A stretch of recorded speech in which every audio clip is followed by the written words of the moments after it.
মুসলিম বিশ্বের মধ্যে এমন একটি দেশ ওমান একসময় পৃথিবী থেকে বিচ্ছিন্ন ও দারিদ্র্যীকৃত দেশ ছিল, কিন্তু সেই গরিব দেশ আজ আরব বিশ্বের একটি আধুনিক রাষ্ট্র হিসেবে পরিচিত। ওমান দেশটির তেল সম্পদে সম্মিলিত একটি দেশ। মুসলিম দেশ হলেও সেখানে দিন দিন ইসলাম গ্রহণ সংখ্যা বাড়ছে, বিশেষ করে নারীদের। মজার বিষয় হলো, গভীর রাত হলে এখানকার শহরগুলো কখনো ঘুমায় না। তখন বিভিন্ন জায়গায় নাচ গানের আসর বসে। এমনকি সমৃদ্ধ ইতিহাস ছাড়াও ওমানে রয়েছে নিজস্ব ঐতিহ্য ও সংস্কৃতি। এখানকার নারীদের শারীরিক গঠনের জন্য মাতিয়ে রেখেছে সবাইকে। হাজারো ভক্ত রয়েছে বিশ্বের বিভিন্ন প্রান্ত। ওমানের সবখানেই যেন অন্যরকম এক সৌন্দর্য ঝরে পড়ছে। তো গরিব জেলেদের দেশ থেকে কিভাবে চোখ ধাঁধানো ধনী হলো ওমান, তো ওমান সম্পর্কে এমন কিছু আশ্চর্যজনক তথ্য জানাবো যা আগে আপনারা জানেন। ওমান আরব উপদ্বীপের দক্ষিণ পূর্ব কোণাতে অবস্থিত একটি দেশ এবং একটি মুসলিম রাষ্ট্র। এটি একটি মরুময় দেশ। ওমানের সরকারের নাম সুলতানা। এখানে সংখ্যালঘু মুসলমান গোত্র, এবাদি জাতের লোকদের বসবাস। বহু শতাব্দী ধরে ওমান ভারতীয় উপসাগরীয় বাণিজ্যিকের একটি কেন্দ্রের অন্যতম হিসেবে সারা বিশ্বের কাছে পরিচিত। বাণিজ্যিক সূত্রে পৃথিবীর বিভিন্ন অঞ্চল থেকে নানা ধর্মের মানুষ বসবাস বৃদ্ধি পেয়েছে। আজ ওমানের জনসংখ্যা 85.9% মুসলিম, যার মধ্যে 45% বেশি কিছু এবং এর কিছু বেশি সুন্নি ইসলাম ধর্ম গ্রহণ করে। 45% ইবাদি ইসলাম, বাকিরা 5% সিয়াম মুসলিম হিসাবে চিহ্নিত। আদর্শ আরবি ভাষা মানে সরকারি ভাষা।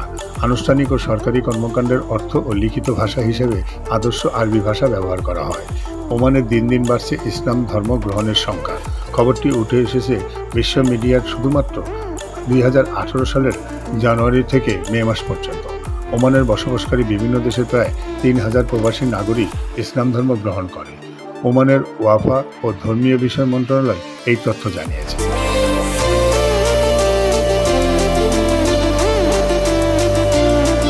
এমনকি 26 জন নারী একসঙ্গে ইসলাম ধর্ম গ্রহণ করে।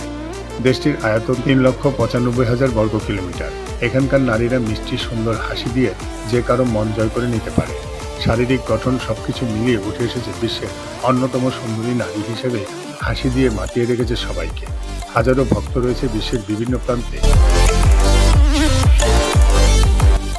নিচে আলোগুলো ঝলমলে আরব্য নগরীর মাস্কাট রাত।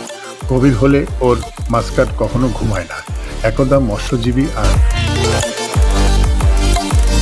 মরুচাষী বেদুইন জীবনযাপনে অভ্যস্ত এই জনগণের মানুষের জীবন আজ লেগেছে আধুনিক ছোঁয়া।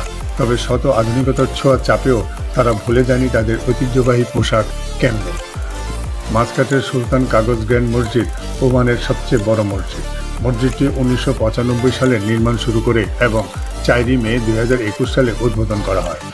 মসজিদের তৈরি সময় লেগেছিল 6 বছর 4 মাস এবং 20,000 শ্রমিক কাজ করেছিল মসজিদটি তৈরিতে। পবিত্র রমজান মাস উপলক্ষে এই মসজিদে প্রতিদিন হাজারো রোজাদারের ইফতারের ব্যবস্থা করা হয়। মাস্কাটে বিভিন্ন প্রান্ত থেকে বিশ্বের বিভিন্ন দেশের নাগরিকরা আসেন এখানে ইফতার করতে। বছর জুড়ে ভিড় থাকে বিশ্ব পর্যটকদের কাছে। পর্যটকদের কাছে এই দেশটিতে একটি ওমানের একমাত্র মসজিদ যেখানে অমুসলিমরাও যেতে পারে, যেখানে একসঙ্গে 20,000 মুসলিমের নামাজ আদায় করতে পারেন। ওমানের প্রধান সম্পদ তেল হলেও এরা প্রতিবেশী দেশগুলোর মতো শুধু তেলের উপর নির্ভরশীল নয় বলে একটি বিশ্বের অন্যতম একটি ধনী দেশ। সমুদ্র বিশিষ্ট দেশ ওমানের তেল ও গ্যাসের আবিষ্কারের পূর্বে এদেশের প্রধান জীবিকা ছিল কৃষিকাজ এবং মৎস্য উপকরণ। ওমানের মেয়েরা বিয়ে বা অন্যান্য অনুষ্ঠানে মেহেদি দিয়ে হাত রাঙায়। পৃথিবীতে আরবি ঘোড়া খুবই কদর রয়েছে। ওমানের লোকেরা ঐতিহাসিকগতভাবে আরবি ঘোড়া পালন করে।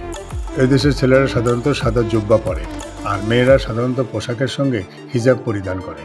একসময় কৃষক আর জেলেদের দেশ হিসাবে পরিচিত ছিল এই ওমান। তখন অবকাঠামো বলতে তেমন কিছু ছিল না। বাইরে পৃথিবী থেকে বিভিন্ন ওমান তখন দরিদ্রকৃত একটি দেশ ছিল, কিন্তু সেই গরিব দেশ আজ প্রমাণ করেছে আরব বিশ্বের একটি আধুনিক রাষ্ট্র হিসেবে পরিচিত। উন্নত অবকাঠামো আর নাগরিকের সচ্ছল জীবনযাপনের জন্য ওমান অন্যতম সুখী আর শান্তিপূর্ণ একটি দেশ। আজ ওমান পর্যটকদের জন্য অন্যতম একটি গন্তব্য, আর এর মধ্যে 43% হলো বিদেশিদের নাগরিক। আগে ওমানেও বিদেশিদের বিবাহ বিষয়টি কঠিন হলেও বর্তমানে এটি সহজ করে দিয়েছে ওমান। এখান থেকে যদি কোনো ওমানি নাগরিক অন্য দেশের কোনো নাগরিককে বিয়ে করতে চান, তাহলে সরকারের কাছ থেকে কোনো অনুমতি নিতে হয় না। ওমানের মহিলারা সচ্ছলতা, চলাফেরা ও পড়াশোনা করতে পারে। মজার বিষয় হলো, রাষ্ট্রীয়ভাবে সুলতান বিশ্ববিদ্যালয়ে পুরুষ ছাত্রদের জন্য একটি কোটা রাখা হয়েছে, কেননা স্কুল কলেজের মেয়েরা সাধারণত ভালো ফলাফল করে থাকে, ফলে ছেলেরা উল্টো পিছিয়ে পড়েছে। তথ্য প্রযুক্তিতে ওমানের মেয়েরা বিশ্বের অন্যতম দেশেরই মতো এগিয়ে। ওমানিরা মনে করেন যে সরকারি চাকরিতে বেতন সুযোগ সুবিধা বেশি। তো এই ছিল আজকের ভিডিও। যদি আপনাদের ভিডিওটি ভালো লেগে থাকে, তাহলে লাইক, কমেন্ট, শেয়ার করে অন্যকে দেখার সুযোগ করে দিন।